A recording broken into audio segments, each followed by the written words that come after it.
సురమందిర తరుమూల నివాసః శయ్యాభూతల మజినం వాసః సర్వపరిగ్రహ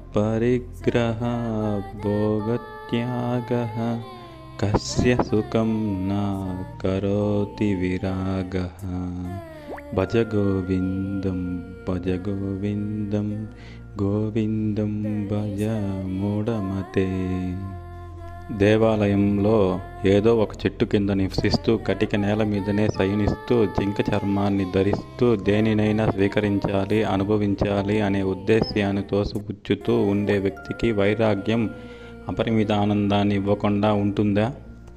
16వ శ్లోకంలో శ్రీ హస్తామలకుడు కపటి యోగి గురించి చెప్పాడు. ఇప్పుడు శ్రీ సురేశ్వరాచార్యుడు నిజమైన సన్యాసి ఎలా ఉంటాడో చెప్పాడు. నిజమైన సన్యాసి దేనిని స్వీకరింపని ఇష్టపడడు. తనకున్న సర్వస్వాన్ని అందరికిచ్చేసి వారి ఆనందాన్ని చూసి తాను ఆనందిస్తాడు. త్యాగంలో ఉన్న మహత్తే అది. అతడు తన గురించి ఏమి కావాలనుకోడు.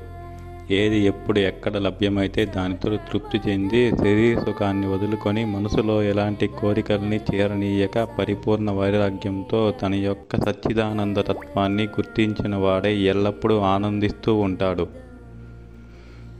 నిజమైన విరాగియే నిత్యానందాన్ని అనుభవించగలడు.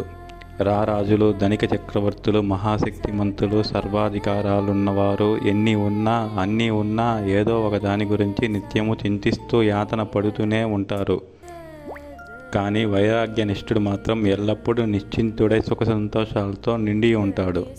అతనికి అది కావాలి, ఇది కావాలి అనే ధ్యాస కానీ, తనకున్నదేదో పోతుందనే చింత కానీ ఏమీ ఉండవు. చెట్టు నీడయే ఒక సౌధం, భూతలమే పట్టు పరుపు, దోసలి పట్టిన చేతులే అక్షయ పాత్ర, జింక చర్మమే పట్టు వస్త్రం, చెట్టులు ఇచ్చిన పండ్లు కాయలే పంచభక్ష్యాలు, నదులిచ్చిన స్వాదు జలాలే అమృత పానీయాలు.